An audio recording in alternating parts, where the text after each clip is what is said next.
उदारवाद के प्रमुख सिद्धांत। नमस्कार, मैं डॉक्टर रूपा मंगानी, associate professor political science department में। हमारा आज का टॉपिक है उदारवाद के प्रमुख सिद्धांत। तो हम उदारवाद का अर्थ जान चुके और हम ये भी जान चुके कि उदारवाद का उद्भव कैसे कैसे किन किन परिस्थितियों में हुआ। आज हम उदारवाद के प्रकार जानेंगे और हम जानेंगे कि उदारवाद के मुख्य सिद्धांत क्या हैं। तो जहाँ तक उदारवाद के प्रकार का सवाल है, उदारवादी विचारधारा के पिछले 400 वर्ष के विकास के इतिहास को देखने से हमारे सामने दो प्रकार के मुख्य रूप सामने आते हैं।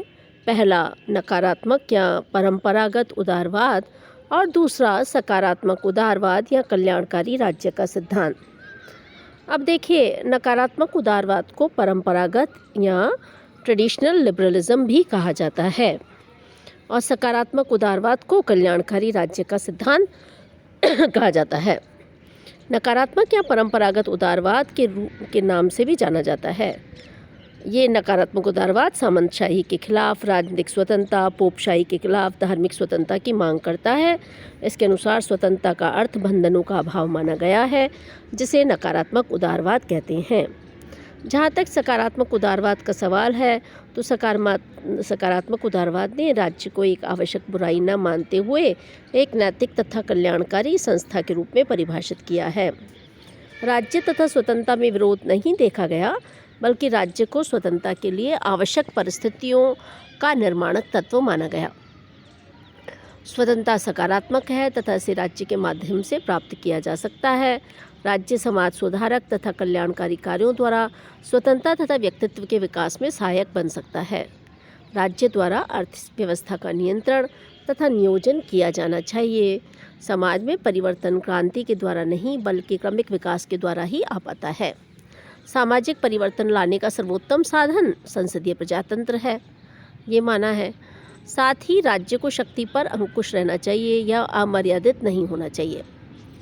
तो सकारात्मक उदारवाद ये भी मानता है कि पूंजीपतियों को राज्य नियंत्रित कर सकता है, उन पर टैक्स लगाया जा सकता है।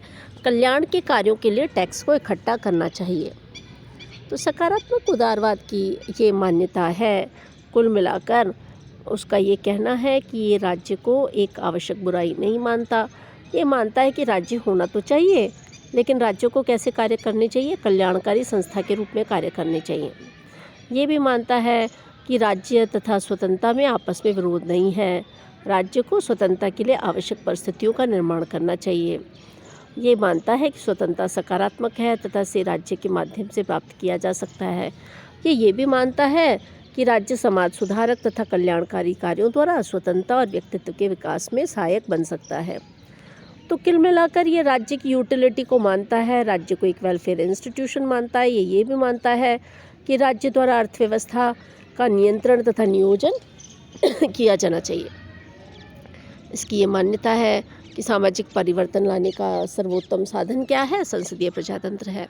तो राज्य की शक्ति पर अंकुश लगाने की बात भी ये कहता है और पूंजीपतियों को राज्य जो है नियंत्रित कर सकता है, ये भी मानता है। तो सकारात्मक उदारवाद जो है, न उदारवादी कुछ विचारक हैं, जैसे शुम्पीटर है, डहल है, चैपमैन है, जॉन रॉल्स है, मैकफर्सन है।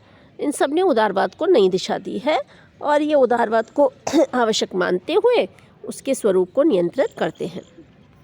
जहाँ तक उदारवाद के मुख्य सिद्धांतों का सवाल है, तो उदारवाद एक क्रमबद्ध और निश्चित विचारधारा नहीं है। इसका संबंध न किसी एक ग्रुप से है और न ही इसकी सर्वमान्य व्यक्ति विशेषता से है। यह तो युग युग तक अनेक व्यक्तियों के दृष्टिकोणों का परिणाम है। युग और परिस्थिति के अनुसार यह विचारधारा परिवर्तित भी हुई है। जैसे प्रारंभिक उदारवाद व्यक्तिगत स्वतंत्रता का समर्थक था, जो आधुनिक उदारवाद लोक कल्याण को अधिक महत्व देता है। उदारवाद के अगर मुख्य सिद्धांतों को देखे जाएं, तो ये मुख्य सिद्धांत इस प्रकार से हैं। पहली बात सार्वजनिक कल्याण, दूसरा नागरिक स्वतंत्रता, तीसरा मानवीय विवेक में विश्वास और इसके अलावा कुछ और सिद्धांत भी हैं, जैसे लोकतंत्र में विश्वास, राज्य का उचित हस्तक्षेप, कल्याणकारी राज्य की व्यवस्था, धर्मनिरपेक्ष राज्य का आदर्श, नैतिक और भौतिक आवश्यकताओं की पूर्ति तथा अंतर्राष्ट्रीयवाद की भावना। तो जहाँ तक सार्वजनिक कल्याण का सवाल है, उदारवाद सार्वजनिक कल्याण की भावना से उत्प्रोत है। या औद्योगिक क्रांति से उत्पन्न स्थितियों से मानव मात्र का हित चाहकर सब जन सुखाय और सब जन हिताय की भावना को बलवती करता है। यह पूंजीवाद का शत्रु नहीं है, बल्कि समस्त व्यक्तियों और संपूर्ण समाज का भला चाहता है। जहाँ तक नागरिक स्वतंत्रता का सवाल है, तो उदारवाद नागरिक स्वतंत्रता का प्रबल पोषक है। यह नागरिकों को विधि के द्वारा आवश्यक स्वतंत्रता प्रदान करने की बात करता है।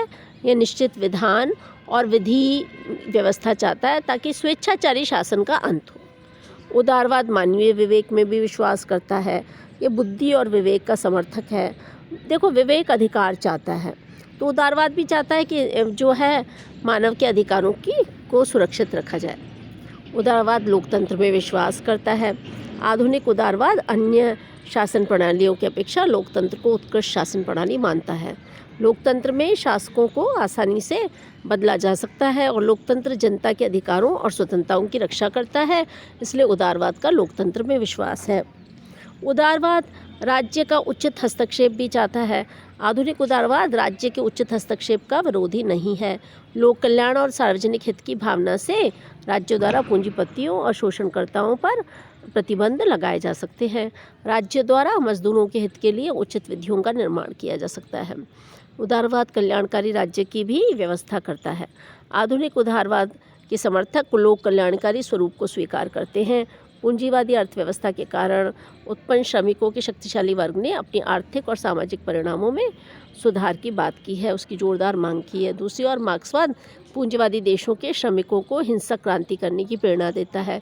इस परिस्थिति को सुलझाने के लिए ही 20वीं शताब्दी के विचारकों ने ये राज्य के इस स्वरूप का प्रतिपादन किया।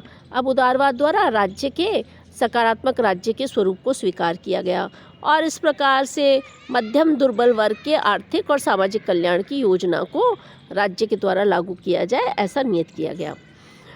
उदारवाद धर्मनिरपेक्ष राज्य का आदर्श है, क्योंकि उदारवाद के अनुसार राज्य का कोई धर्म नहीं होना चाहिए। व्यक्ति को धार्मिक बंधनों में नहीं जकड़ा जा सकता। उदारवाद नैतिक और भौतिक आवश्यकताओं का भी में विश्वास करता है, उसका मिश्रण है। वो कहता है कि इंसान की नैतिक और भौतिक आवश्यकताएं होती है और राज्य को कोशिश करनी चाहिए तो उसकी पूर्ति हो।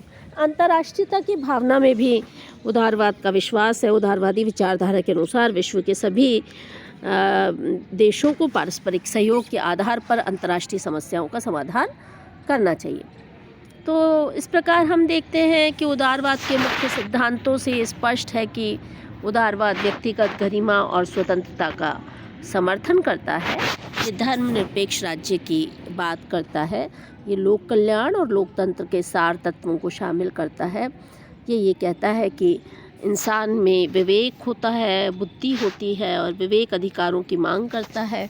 ये मानव के अधिकारों की बात करने के साथ कर्तव्यों का भी उल्लेख करता है। ये पूंजीपतियों पर प्रतिबंध लगाता है कि वो लोगों के हित में काम कर सके।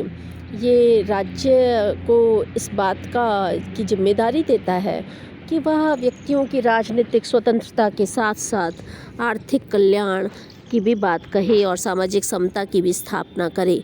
तो कुल मिलाकर मनुष्य के राजनीतिक अधिकारों, आर्थिक समृद्धि और सामाजिक समानता तीनों ही के सम्मिश्रण की बात करता है उदारवाद। और उदारवाद के दो रूप हैं, जहाँ नकारात्मक उदारवाद राज्य की सीमित भूमिका की बात करता है, वहीं सकारात्मक राज्य की विस्तृत और व्यापक भूमिका की बात करता है।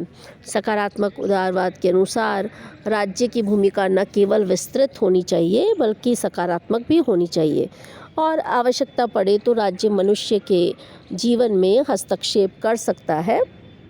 और हस्तक्षेप करने के साथ साथ उदारवाद देखिए शिक्षा के अधिकारों की भी बात करता है। उदारवाद ये नहीं कहता कि केवल व्यक्ति की स्वतंत्रता और समानता के अधिकार हो, बल्कि वो एक आर्थिक विकास का मार्ग भी देता है। वो बताता है कि व्यक्ति जो है कैसे अपना बेस्ट दे पाए, अपना श्रेष्ठ दे पाए। आर्थिक गतिविधियों में भी राज्य का इस प्रकार से हस्तक्षेप हो कि धनी और निर्धन के बीच में कोई बड़ी खाई न हो। मध्यम मार्ग की बात करता है, मध्यम समन्वय की बात करता है। और वो ये भी बात करता है कि कहीं ना कहीं व्यक्ति जो है उसके व्यक्तित्व के विकास के लिए सारी उपयोगी परिस्थितियों को देने के लिए राज्य जो कुछ कर सकता है वो करे। अगर राज्य को इसके लिए खुद व्यक्ति के कल्याण के लिए उसके व्यक्तिगत जीवन में हस्तक्षेप भी करना पड़ता है तो उसको भी उदारवाद उचित मानता है। तो इस प्रकार हमने इस टॉपिक में आज के इस लेक्चर में उदारवाद के मुख्य सिद्धांतों को जाना। अब तक हम उदारवाद के उदय के परिस्थितियों को देख चुके हैं, उदारवाद क्या है उसे देख चुके हैं, उदारवाद से संबंधित जो मुख्य बिंदु आते हैं उसको देख चुके हैं। आज हमने उदारवाद के मुख्य सिद्धांतों को जाना। तो आप इस टॉपिक को प्रिपेयर कीजिए और जब हम मिलेंगे तो उस पर विस्तृत चर्चा करेंगे। अपने और अपने परिवार के स्वास्थ्य का ध्यान रखिए। शुभकामनाएं।